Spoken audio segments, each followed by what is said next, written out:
Good evening. I am Iris Nelson, past president of the League of Women Voters and current board member, and I will serve as your moderator this evening.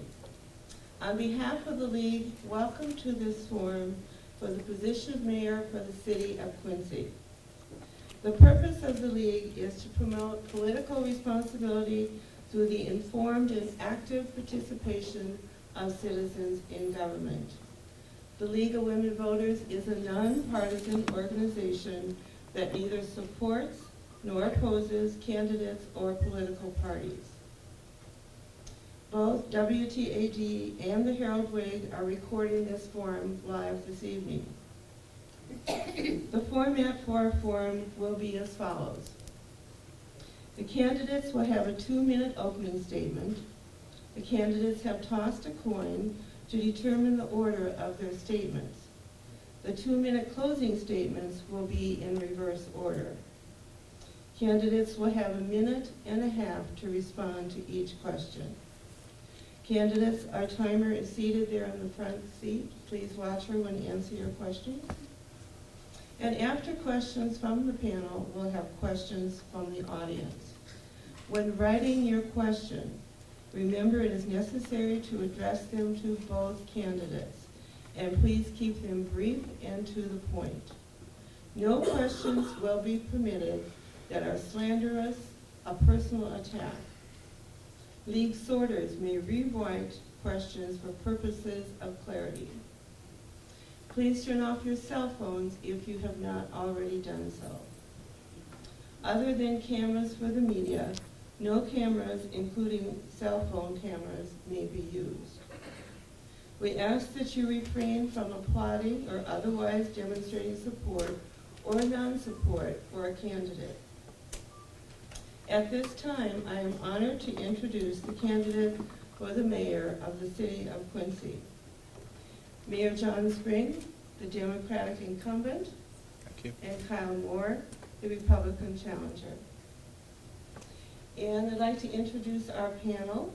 Dr. Brian Borles, political science professor at Quincy University, Matt Hopp, Quincy Herald Whig reporter, and Carol Sowers, KHQA news anchor. Welcome, panelists.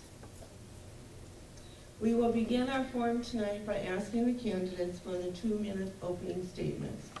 And Mayor Spring won the coin toss, so he will go first. Thank you, Iris. Oops, maybe we don't have power. Do we have power? No. Yeah. Want that? Hold on. Maybe it's just, there we There go. you go. There we go. Thank you, Iris. I appreciate it. Thank you to the League for hosting this forum. They always do a great job, do a super job with lots of things in our community, and certainly want to acknowledge and thank President Gervaisi and Quincy University for the use of the facility here at North Campus. So it is fun to be in this facility, and I know that they had some great things happen this past weekend up above us, but also want to thank the panelists for being a part of this forum here tonight. I'd simply like to open up by saying that I welcome my family who's here, my wife Karen. We'll celebrate 45 years of marriage this year. We got married when we were 12. But and my other family members that could be here this evening, and I thank them very much. And I also want to thank all the other elected officials that are here, certainly the other council members, including Alderman Moore, who we worked together with on the city council certainly the last 4 years, and former Mayor Hagstrom, who's here in the audience as well. 8 years ago when I was elected as your mayor, I pledged to be a full-time mayor with no outside interest, no outside distractions, and I've lived up to that. And at times it's been difficult for our community, particularly the past 4 years, because the economy has been so difficult for all of us in the country. But we've persevered. We've done what all of you have done. We made the decisions to cut back. We cut back on our staff size. We cut back on our workforce. We cut back on how we were spending monies to make sure that we could continue to provide all those services. We still balance state budgets. We still reduce the property tax rate for the city portion of your bill 7 of 8 times. And we took what was once $156,000 in reserves, and we currently have $1.3 million in reserves. And we did all this by still keeping our community safe and strong, strong economically, working with companies and working with all those that could matter. So I'm ready for another 4 years. Go ahead. I want to thank you all for having. I turned mine on. I want to thank you all for having me here tonight. I'm happy to be here. I want to thank the League of Women Voters for this opportunity. I want to thank the panelists for donating their time and the moderator. And I'd also like to thank those of you in the audience here tonight and those who might be listening on the radio. And I'd like to thank my opponent, John Spring, the mayor, for what I hope is a positive discussion on the future of Quincy. You know, the city of Quincy has a special place in my heart. It's the place where I was born, where I graduated college, the place where I have my family business. It's the place where I call home. And I'm running for mayor because many of you are worried. You're worried about the good paying jobs that are leaving our community. You worry about your own finances, as many of you have paychecks that are smaller today than just a few short months ago. You worry about your children, that when they find their chosen field, they won't have a life-fulfilling career waiting for them right here in Quincy. You worry about our city finances, that 20 years from now, we're going to be handing them a big bill. And you're worried when it comes to city services that you're not receiving the customer-centered experience that you deserve. Elections offer us a unique opportunity to look at the past, but more importantly, to look at the future. To improve city services, the first day in office, I'm going to ask every department head, are you doing a better job for Quincy this year than the year before? Now, I know every one of them is going to say yes. But then I'm going to say, great, how do we measure that? And then I'm going to implement a community-wide scorecard, which I entitled the Quincy Scorecard, where you can go online and hold the departments accountable for the job they're doing on your behalf. During the course of this campaign, I have proposed a 5-year strategic budget, a 5-year comprehensive infrastructure plan, so we can begin to set money aside for major expenses. And I have proposed a proactive economic plan to bring good-paying jobs to Quincy. An economic plan that says we're going to re-engage our existing businesses. And we are going to ignite the mind of our next generation of leaders. I look forward to talking with you tonight about these plans. Thank you. Thank you, candidates. Now it's time for our panelists to ask their questions, and we'll begin with Dr. Jarvis. Your question goes first to Mr. Moore. Okay, Alderman, and first of all, I'd like to thank both candidates and all the candidates today for their willingness to serve and their willingness to continue to serve. This is something that keeps a community like ours functioning. Well, there's a couple of things I'd like to ask you. Unfortunately, I'm limited. Perhaps the biggest thing that affects a lot of property owners and homeowners in Quincy today is something that you both address in terms of business versus residential. One of the things we see as a problem some homeowners do is along the Broadway corridor, along State Street, etc., the point at which business and residential meet. And by looking at your statements in advance and looking at some of the stuff that Matt Huff has written about and your plan for the future, one of the things that almost makes me worried is you quoted, business owners, developers, and contractors should expect hassle-free service from our planning department and engineering department. Does this mean that zoning up into people's backyards is going to be less of a problem for new businesses, or are you going to be able to hold the line for homeowners versus businesses? Not at all. First and foremost, as an alderman, I've worked with neighbors in my ward to protect them from encroachment from commercial zones. And what I mean by hassle-free service is that we need to tell our story that Quincy is a good place to build your business if you want to move here. I'm in the commercial floor covering business, and so I deal with contractors from out of town all the time, and they tell me what a great department that we have in our planning and development department. But we also have to be mindful of the needs of our building community, which is why I proposed a contractors hour hosted once a quarter inside city council chambers with members of our planning and review committee, so that way we can stay plugged into what the building needs are. And you know, I think it's important to have an open dialogue with everyone that we serve, which is why I've been proud as an alderman to host 2 town halls a year, giving constituents the opportunity to ask me any question they please. I have pledged to do that as a mayor, and I will certainly have open hours for anybody that's wanting to build a business, build a home, and have a life here in Quincy. You you'd like me to answer the same thing, Professor? Thank you. Well, that's why we have a comprehensive plan, and that's why we've been working on a new comprehensive plan for our community. Because I do believe in the Broadway Corridor study. I do believe in the historic Quincy District study and the German Village studies, all these that have been compiled over the years. And now we're working on the long-range plan for comprehensive.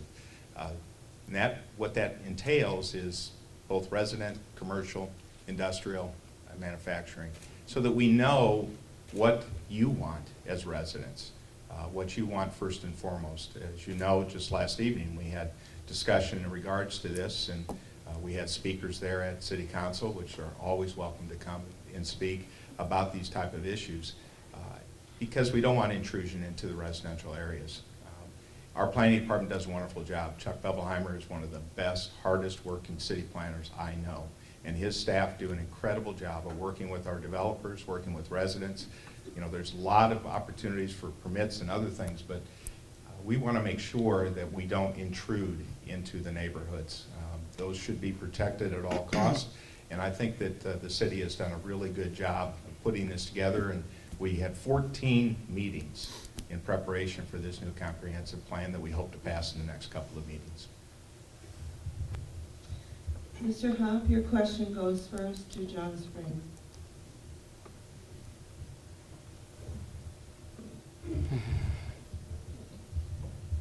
Well, I'd like to thank, Okay. You're good. I'd like to thank both of you for being here tonight. It's not like I haven't seen you guys recently. Both of you have said that government does not create jobs, yet both have made job creation part of your platforms. How can a mayor affect job growth in Quincy? Me first, ma'am? This is me first. Simple. You know, the mayor cannot create jobs by himself. He has to have work with the groups that can, most importantly, work with those industries to retain jobs and for job growth. In our case, we have a partnership with Great River Economic Development Foundation in the County of Adams. I'm saddened that we reduced our funds to GREDF, you know, in our last budget cycle. That hurts that. I will again push to restore those, if not add more funds to that. But the economic tool that we have there is to create an environment for good jobs, to create an atmosphere where we can work with those businesses. You know, most recently, I know all of you have been concerned about Harris and Gardner Denver. Well, I can tell you that I've reached out to both of those CEOs. Both of those people I have talked to individually, most recently with Michael Larson from Gardner's. And they've assured me that they want to keep that business here, keep it healthy here. That's what a mayor does. A mayor reaches out. Many times you don't reach out publicly to talk to people. That's where GREDF comes into play. That's where all of our partners in this area, from all the different entities that comprise economic development. That's why we have to have a strong city council. We have to be, you know, there at the forefront of trying to retain jobs first and foremost. And I know through our revolving loan fund, that's a good example where we've been able to retain 500 jobs and we've created 227 new jobs. I think a mayor has to have a long-term vision for the economy in Quincy, which is why last week I proposed what I call Job for Quincy's Future Plan, which relied on first re-engaging our existing businesses to find out how we can better serve their needs. Second, to incentivize our businesses to be partners in our economic development and offering them incentives if they help recruit a supplier into Quincy. And to ignite the mind of our next generation of business leaders by a downtown Quincy startup business program, which sets a small amount of TIF money aside to help startup companies located in downtown Quincy. And lastly, we need to have the conversation in the community on what do you and I and our families want Quincy to become in the future. 20 years from now, will Quincy become a medical destination for West Central Illinois? Or perhaps we'll become known nationwide for our startup companies. Whatever we want to become, I know we have the people and the resources to make it happen. We just need to take that precious first step, which is what I want to do as mayor. And I think, how do we know? We got to know where we're going to find out how we can plan how to get there. And that's what a mayor needs to do. Carol Sowers, your question first to Mr. Moore. Thank you both. A larger population would benefit Quincy in many ways. So what would you do to help the city's population grow? Well, it starts with jobs. You know, everyone in Quincy deserves to have the life-fulfilling career they dreamed about as a child. And since 2005, we have seen an uptick, a drastic uptick, in the number of people who are unemployed in Quincy. According to the Illinois Department of Employment Security, in 2005, there were 916 people unemployed in the city of Quincy. Today, that number has rose by 812 people. Over 1,700 people are now unemployed. We have to do what we can to make sure that our families are doing well. You know, according to an Illinois Kids Count survey, the average income for a family in Quincy over the last 10 years has decreased by 14%. And we're not even keeping up with the state average. That's not good enough. And we need to make sure that besides providing educational opportunities for our children, besides educational opportunities for our adults, that we're working every day tirelessly to make sure that we're doing what we can to knock on companies' doors and tell them that if you want to move to Quincy, the city government, our city council, and our people will be here with open arms and tell you we welcome you, and we will do what we can to get you to move here. Population. You know, first and foremost, I'm happy to say that our population went up in our city limits. That's not true in too many cities around this area right now. It didn't grow up by that much, but it certainly did go up. But if you look at our daytime population, that's what's important because we're a regional hub. And we have over 60,000 people daily in our city for services, for medical services, for manufacturing, for business, for education, for healthcare.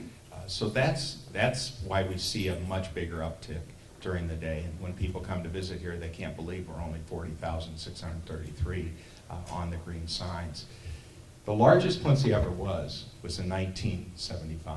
That was just a little over 45,000 people. And then it worked its way down with the loss, of course, of Motorola, Firestone. Almost 4,600 jobs were lost at that time. It started to rebound under Mayor Schultz, and it's continued to rebound under me. So we have to continue to do that. We continue to look for ways to annex. We know that there's areas that annex into the city would provide more growth for our population. But remember, we're not considered a metropolitan area, but a micropolitan area. Northeast Missouri, West Central Illinois, combined are 77,000 people.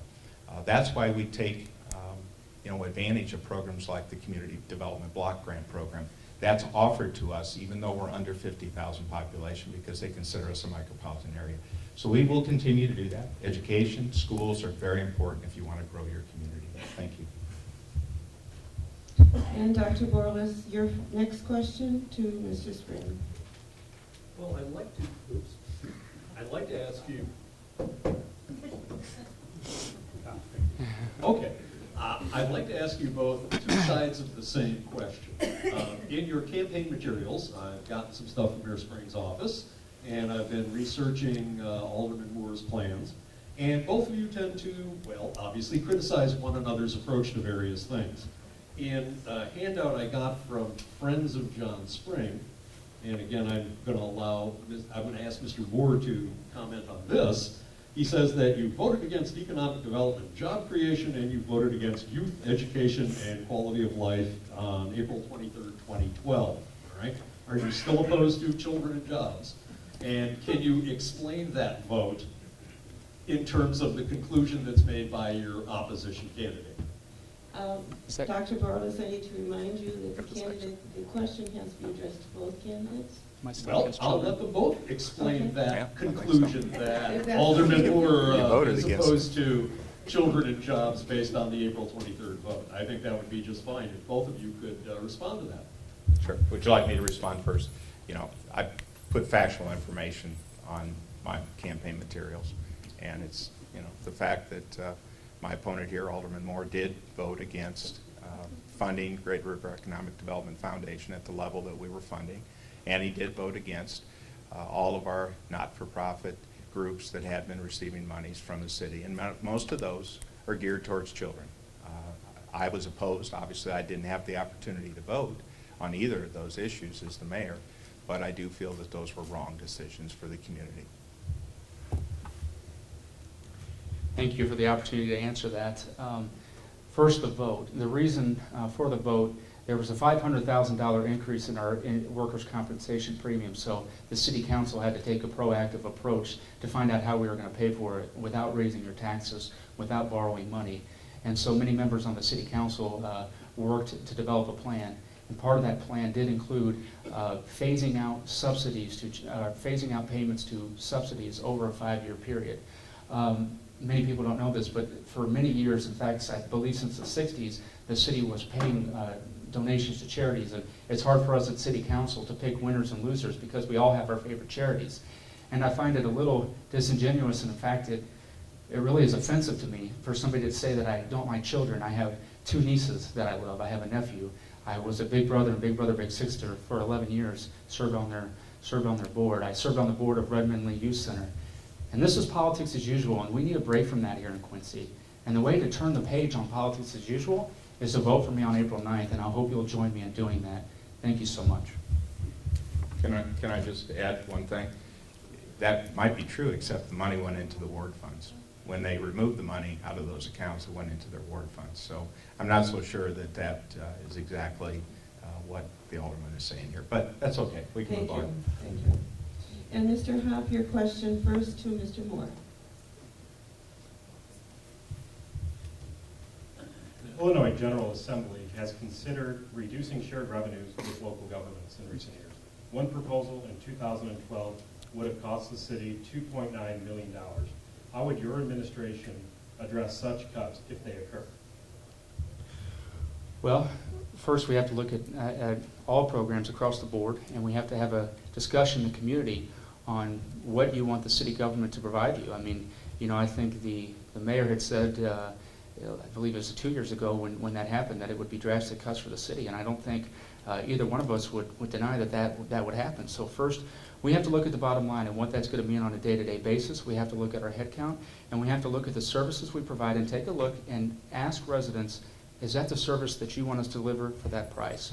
And once we come up with that, we can develop a plan with our citizens, our department heads, and the city council. Well, the local government distributed fund, those are shared revenues with the state of Illinois. And actually, years and years and years ago, the cities used to collect their own taxes, but the state thought they had a better idea by collecting those taxes for us and then distributing back our share. So we've had to fight for that ever since. You may not know, but I sit on the Illinois Municipal League Board of Directors. I'm also their Sergeant at Arms, so I'm one of the officers. And I'm in Springfield quite often to testify against potential legislation, potential bills that harm cities. Our objective the past couple of years with the league has been to save our cities, to be proactive, to talk to both our representative and our senators to make sure that they do not take revenue. Currently, there is a bill right now, you know, on top of what they talked about in 212, that would freeze those local government distributed funds at the 212 level. That's not good, because when you calculate that based upon a 2.5% to 3% growth rate in our state, that would mean that the city of Quincy, based per capita of about $11.83 a head, we could lose $470-some thousand. So believe me, I will be back to Springfield to talk about these issues. I've talked to Senator Sullivan, Representative Tracy already. This is not a good idea. Those are our monies. You all earn those monies right here by working, by paying income tax, by paying sales tax revenue to the state. Thank you. And Carol Sowers, your next question to Mr. Springhurst. Thank you. You both talked about jobs and the importance of job creation for the future of the city of Quincy. With a new man taking over the helm of the Great River Economic Development Foundation, what, if anything, would you like to change about the city's relationship with Greta, and why? Well, I'd like to make it even stronger. You know, I think Marcel Wagner, who I sat on the search committee to select the new president of Greta, brings a wealth of knowledge, 20 years of experience to the helm. And I think working with Marcel and their board, along with the county, along with Les Post and the county, that will strengthen. But we really, this is a critical time that we should be putting more money into economic development. We should be working with our economic development leaders to make sure that first and foremost, we can retain jobs in this community. Second, that we can grow jobs in this community. There's some great examples. You know, back in 2008 when we had the second most devastating flood in this region, the worst that we had seen next to the '93 flood, we had 2 brand new industries move into Quincy. And they moved in because of the work of the city and the county and Greta and the fact that that levy held, that 500-year levy held. So it's not an easy job, but you've got to every day be working with your partners. So I look for Marcel Wagner because he has a wealth of experience. He's worked internationally as well as nationally to really create a strong partnership with the city and county. And we want to be a part of that, and I pledge to you that we will work hard with them, and I want to restore that money. Well, I had the opportunity to meet Marcel at the Monday night, and we had a long conversation today, and I can't think of a better man to lead our economic development firm. And you know, some of the things that he brought to Lima, Ohio, was measuring performances, long-range planning. Those are the things that I've talked about in this campaign, not only in our city services, but in our economic development. And I think it's important. I think he's going to be a good partner. And you know, many of us on the city council, the decision to walk back the funding to match what the county did for Greta was a bipartisan decision, and 14-0 was the vote on that. And many of us did it because we felt like we weren't part of the process, that there wasn't enough input from city council, not enough buy-in from the community on the job they were doing. And I think this is a great fresh start for the city of Quincy and for Greta. But I'll tell you one thing, I'm not happy farming 100% of our economic development effort out to another firm.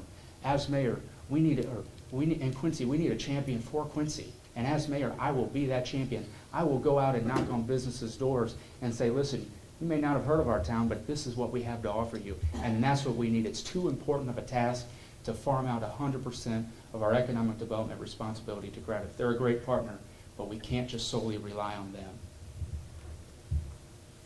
Thank you, candidates. And that is the end of our questions from the panelists. And we'll now take questions from the audience. So the first question will go first to Mr. Moore. The city's infrastructure, specifically sewers, need extensive work. What are the plans to pay for it? Well, it starts by having a discussion in our community on a long-range infrastructure program, which is what I have proposed during my first year in office, is to come up with a 5-year comprehensive infrastructure plan that meets our needs for our streets, our sidewalks, and our sewers. And it's going to be an expensive endeavor, but I can tell you this, we're going to either, one, identify a revenue stream so we can help make our payments, or two, we're going to identify budgetary savings, because many people don't know this, but your property taxes in Quincy primarily goes for our pension obligation and our debt. So anytime we have unsupported debt in Quincy, that places a greater strain on you, the property tax owner, and ties the hands of future councils. So, you know, there may be some borrowing involved in that, but we're going to do it with community input, and we're going to make sure that we have a revenue to pay off any borrowing that we may have to do. Oh, good. I can get to answer it too. It is a problem. You know, you've maybe heard me say this before. We have 300 miles of sewer in this community. We have 274 miles of water lines. Think about that. That's traveling from here to Chicago and back. That's a huge amount of infrastructure just with sewer and water, not to mention the infrastructure of our streets and our sidewalks and our guttering and everything else that goes into it. We have a separate enterprise zone. That's what our water and sewer program does. Under David Kent, who is our superintendent for the enterprise zone, for the utilities department, that's why you have a rate for water and for sewer. That's where we use those funds. We keep those funds. We're required to do that. We're required to do that for repairs. I don't know how many of you tried to come through 18th Street tonight from the south, but you couldn't get through because we had a water line break. We know that we have combined sewer issues here, and the EPA has been working with us along with the Illinois EPA, but it's massive amount. But don't think for a moment, simply because we have old sewer lines in certain areas of town, that means that they will fail. You have to remember what we've gone through, in particular this past year with the drought. The ground has really caused a lot of problems for us. We continue to always service this. This has been an ongoing problem. It is for any city that's there. In our newer parts of town, we seldom have problems. In the older parts of town, we have to constantly be trying to make things improve. But we definitely will work towards providing the best service possible. Okay, and the next question will go first to Mr. Spring. How would you improve the number of minority employees in city government? Good. Very good question. Always one that we're looking to try to improve upon, to reflect what our society looks like, to reflect what our community looks like. Number one, probably appointed, I know that I have, appointed more young people to commissions and committees in the city of Quincy than anyone has sat in that chair before. Second, we have tried, particularly within our police and fire departments, to encourage minorities to be a part of that testing program, to become part of our program as a firefighter or a police officer. Likewise, some support staff that we have that work for the city of Quincy. But that's something that we always want to do. Your city government should mirror what your community looks like. The best way that I know to do that is have strong schools in our community. If we don't have a strong public school system, those minorities, as well as those of us that are not a part of the minority, we're not going to be educated well enough to take some of these jobs.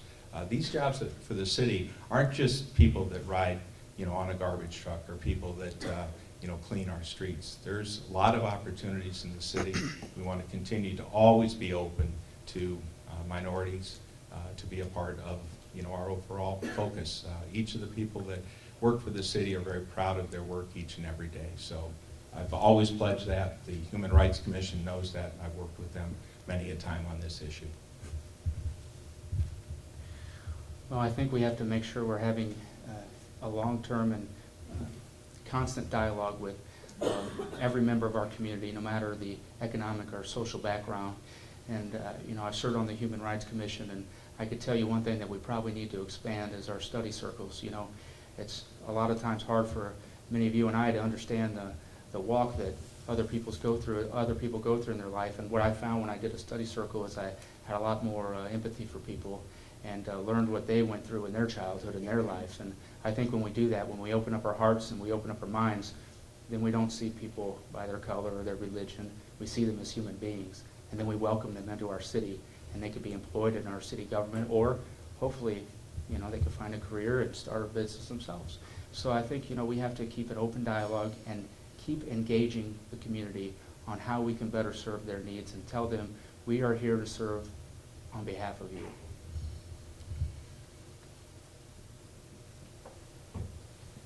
Okay, the next question, first to Mr. Spring. Do you plan to privatize any services such as transit, garbage, recycling? What happens to city employees if this happens? Okay. You may know or you may not be aware that we have started the process once again of looking at garbage and recycling from all different perspectives. We provide that service in our community here. We do a great job with it.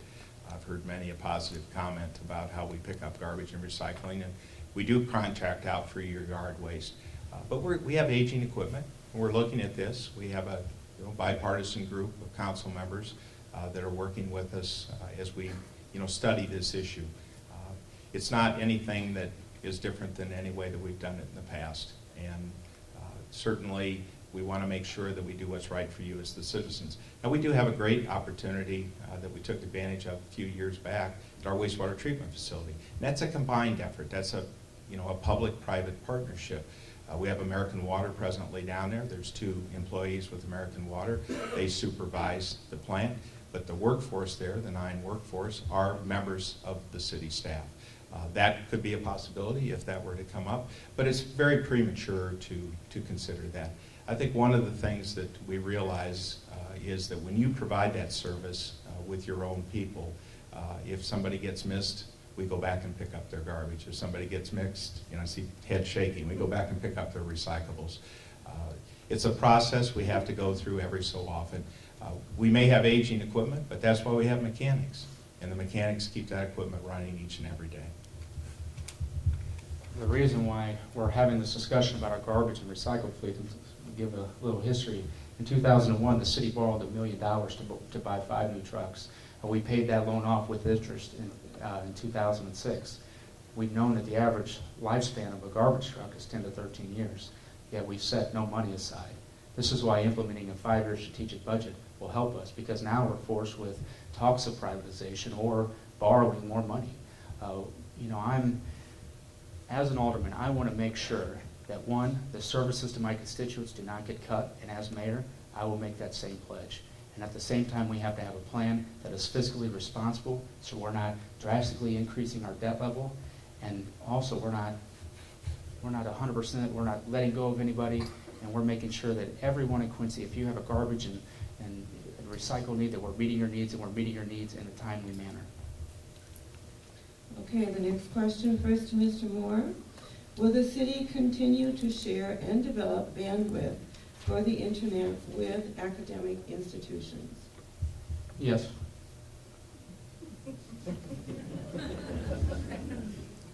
We have an iNet network, and we've had many a partner on that. A lot of our schools, other institutions, the library is very much a part of that. So we're always looking to improve connectability. We're blessed with the fact that we have some fiber optic now within the community, within the downtown area. Certain groups have been able to take advantage of that, which helps to provide better internet service. It's extremely important, as you know, in the historic Quincy Business District, when we were able to put Wi-Fi in Washington Park, actually all the way down to the river, you can get Wi-Fi. So we know that technology is moving forward. That's why we created a new website. I hope all of you have gone to that, www.quincyil.gov, if you haven't. But it's important. That's the tools of the future. That's the tools that all of us use each and every day. So we have to provide a stronger signal, which is a part of the bandwidth. Okay, this question first to Mr. Spring. What are your specific plans that are new for Quincy's future? Well, I think that first and foremost, you want to remain fiscally sound. That will always be my #1 goal, and make sure that we have a safe community, not just for those of us that live here, but certainly for our visitors each and every day. But I think as we look towards the next few years, particularly the next 4 years, there's things that come to mind. Obviously, we've talked a lot about jobs, and we know that jobs are at the top importance, but also we have to look at how those jobs can be created. I'm excited about the fact that Congress is finally going to start to do something about WRDA, the Water Resource Development Act, and possibly funding that with the lock and dam situations. Also, looking at the Port Authority. As you know, I've been in Washington, D.C. before to try to earn those dollars for us through Tiger grants. That's extremely important for us, is the port. The port could provide a strong future for us here. We want to make sure that we get that bypass finished up in Macomb. I've been a part of that highway division and highway committee that's worked diligently on that. In addition to that, I want to see our schools become stronger here in our community. Again, I want to harp on it, but if you don't have a strong school system, you're not going to have a healthy community. If you don't have a healthy community, it's pretty hard to get jobs. If we have jobs and good companies and they're healthy, then your community's healthy. Well, I think we have to have a mayor who's going to have innovative solutions and a long-term vision for Quincy's. And what I just heard is a lot of generalities, but no concrete plans. And I think we have to look for other cities and how are they doing business, and maybe take their best practices and bring them here to Quincy. I talk about a Quincy scorecard. St. Petersburg, Florida, in 2001, Mayor Rick Baker, when he got into office, he wanted to find out how long it took them to fix a sidewalk repair, beginning to end. He found out it took an average of 30 months, so he tracked it. And now, today, it takes them 3 months to do that. Boston Mayor Martin O'Malley wanted to track their long-term problem with absenteeism, and so he used Excel and PowerPoint. And the first year alone, the program CityStat saved his city over $6 million. We talk about a long-term budget, a 5-year strategic budget. There are cities in Illinois who do this. Peoria, Urbana, they do comprehensive planning. We need to bring that here. And we need innovative solutions for our jobs. We need to look at what communities in Illinois are bringing in businesses. You know, I talk about Belvedere, Illinois, brought in 950 jobs over the last 2 years. And they did that by having an incentive package, which includes having businesses be able to get an incentive if they help bring one of their suppliers into their region. So, you know, I've got concrete ideas that you can look up on my website, moreforquincy.com, and concrete plans for the future, because I think that any elected official, if you don't have a plan for your 4 years in office, you become dictated by the crisis of the moment. Thank you. And the next question goes to Mr. Moore first. Recently, there has been a trend in city government to send a message to Washington. What do you think should be the relation of local and national politics? Well, I think all good government starts at home, and we have to be your voice. And if there's something that the state or Washington is doing that we don't agree with, That's our job. And so I think the relationship is for one, is to make sure that they're working on your behalf and use whatever relationships we have to let your voice be heard. And to also make sure that the policies of Illinois and the policies of our nation, that you and I know that we don't agree with, the crippling debt that we're leaving for our next generation, that we don't have that practice right here in Quincy. So I see that it's important for us as elected officials to be your voice and to be your advocate. Right. That's why we don't have that problem in Quincy, Illinois. There's trillions and trillions of dollars in debt with our nation. Nobody likes Congress right now. The state of Illinois, $9 billion they owe vendors, plus $96 billion in pension costs. Not Quincy. We got reserves, folks, remember? $1.3 million. We've balanced our budget. We have lowered your property tax rate. In addition to that, that's why I go to Springfield, to protect our revenues. That's why I did sit for 2 years on the National League of Cities, was a part of their infrastructure, was a part of their transportation committee, and I also sit on the United States Conference of Mayors, transportation, as well as their housing committees. That allows you to network with appropriate people. But we have, state representatives, state senator, we have 2 United States senators and 6 congressmen that serve this tri-state area. So, those are the important people that we reach out to and work with to make sure that we do things for the best interest here. But as I said before, Quincy, Illinois is a shining example of what can happen if you do things properly.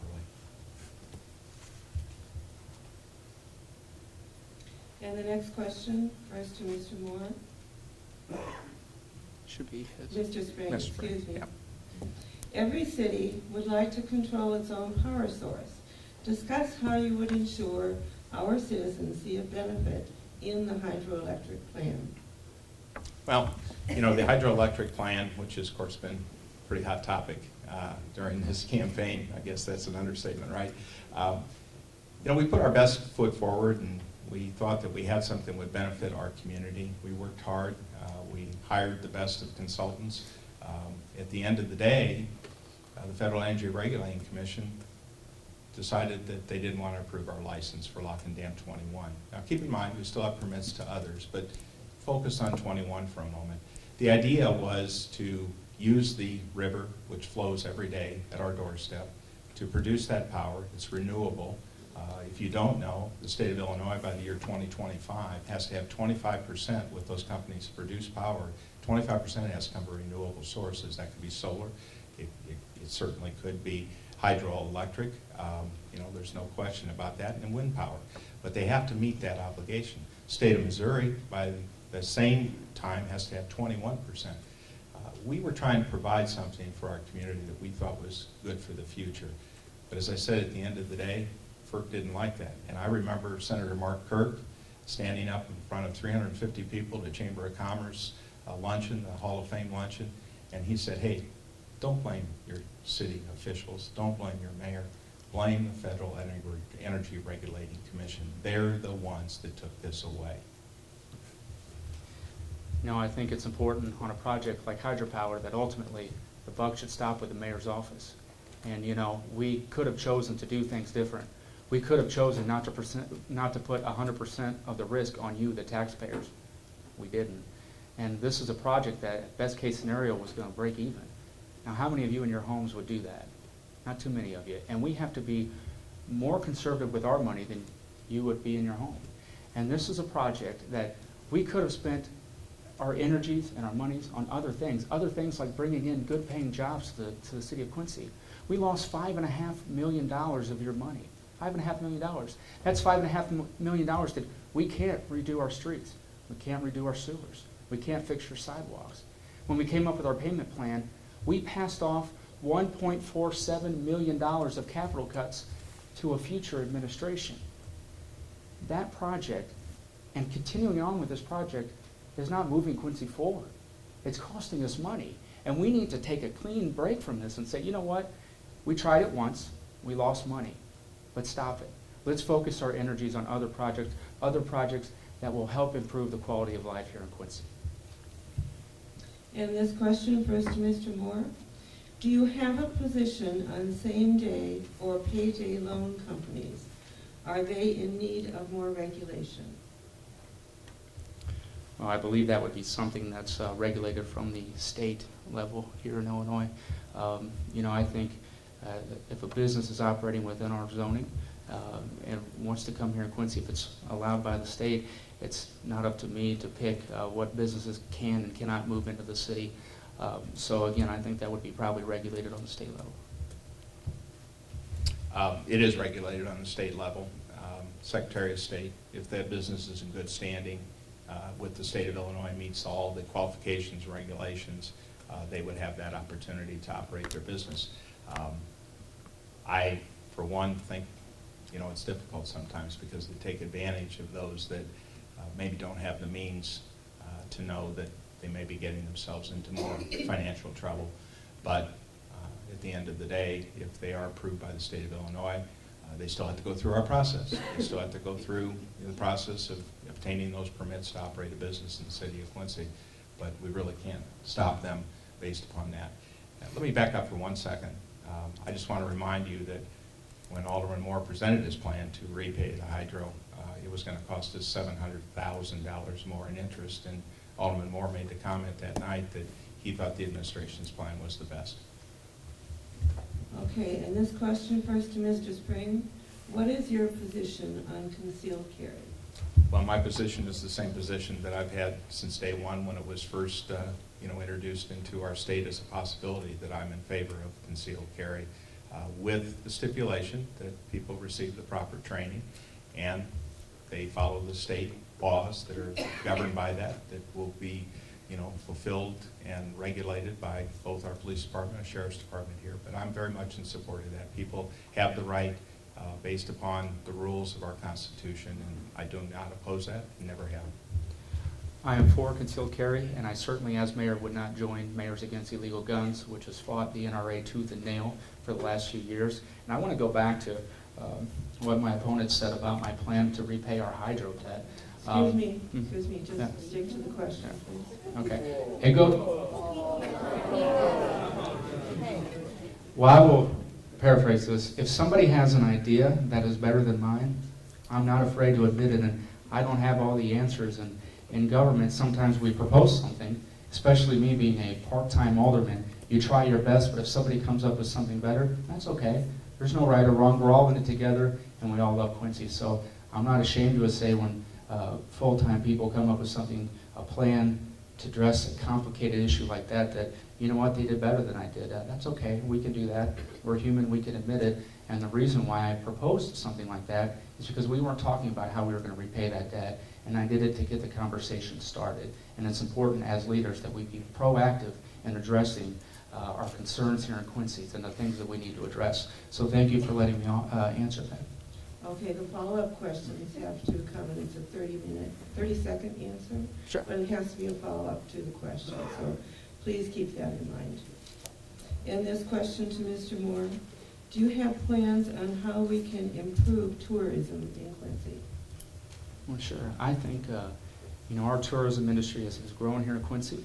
They're certainly doing a great job. We have great partners in Rob Ebbing and Holly Kane and the Hotel and Visitors Bureau. I think we need to have a proactive approach and talk to them about what other communities are doing that we're not doing here in Quincy, and find out perhaps we can implement them in our city code, and as mayor, be an active partner in going out and getting tourism here in Quincy and getting conventions to be here in Quincy. I think we just have to be a better partner, engaging them and giving them the tools they need to succeed. It's been a real honor to work with Travis Brown, the Executive Director of the Historic Quincy Business District, and certainly with Holly Kane, our Tourism Director, Rob Ebbing, as the Alderman said, with the Oakland Civic Center. But when you look at what's taken place here, particularly in the last 4 or 5 years in our downtown area, that has attracted more tourism. When you look at what we did with our Lincoln Douglas issues and doing, the reenactments and the bicentennial and Lincoln's birthday, when you look at the improvements that have been made in the downtown area, 95% of those storefronts are filled now, and we've been able to hold, big other organizations in the downtown area like the Adams County Health Department to build a $30 million Croc Center. All those things have attracted people here. We continue to work on that each and every day. Part of the role of mayor undoubtedly is to work to try to provide an avenue for tourism. Most recently met with the Latter-day Saints from Nauvoo and from Salt Lake City to see if we can't strengthen that position. And at this time, that concludes our questions from the audience. And each of you will have a 2-minute closing statement. Mr. Moore, you may go first, please. I want to thank everyone again for the opportunity here tonight. My opponent is asking you to give him one more term of the lead, and based on the leadership that he provided over the last 8 years. And let's look at the record. According to the Illinois Department of Employment Security, there are 812 more people unemployed in Quincy today than in 2005. The Illinois Kids Count did a study and released in 2013 and said that the average income for a family in Quincy has decreased by 14% over the last 10 years, and we're not even keeping up with our state averages. We've lost $5.5 million of your money on a project that was at best a break-even scenario. And a citizen, one of our neighbors, was denied the right to speak in front of the city council. My opponent talks about lowering the tax rate, but your tax bill is larger now than it was 8 years ago. Your water and sewer bill have increased in the last 8 years. Quincy deserves leadership that will listen to you, that will respond to your needs, and assess the job that we're doing on your behalf. I have offered plans to make this happen, and on April the 9th, I ask for your vote. I ask for your vote because Quincy needs a mayor that will provide innovative solutions and a long-term vision for Quincy. I thank you. Well, first and foremost, thanks again to the league, thanks to our panelists, thanks to the media that are here. Really great to have these kind of forums. I know there's a forum that will follow us, and I plan to stay for that as well. But on behalf of my family, I want to thank all of you for entrusting me as your mayor the past 8 years. It's been a wonderful experience. It's truly an honor to serve all of you each and every day. And I pledge to you that I'd be a full-time mayor, that I wouldn't have any outside distractions, any outside interest, and I've lived up to that. I've lived up to that even through some difficult times, both in the city and personally. But I've been able to do that. And I think that when you look at what we've accomplished here to keep our community safe, to keep our finances in order, to have 8 years of balanced budgets, to reduce the city tax rate 7 of the 8 years, to have reserves, to be able to focus on those quality of life issues day in and day out. Make sure your garbage is picked up, your recyclables are picked up, make sure your yard waste is picked up. That starts the 18th, by the way. Make sure that you can turn on your faucet and get clean water. Make sure you can flush those toilets and they go through our water treatment facility. Those are day in, day out examples of how a city works. We have to continue to move forward. That's why I've taken a very active role with the state to try to make sure that we keep our community safe, to make sure that we keep our community fiscally sound. And I pledge to you I will always continue to do that. So I'm asking you to support me on April the 9th as your mayor and continue to move our Quincy community forward. I can't do it by myself. I can only do it with all of you. Thank you very much, and thank you to the league. Thank you, Mary Sprague and Mr. Moore. And this concludes the first portion of our program tonight. And if you... Good job.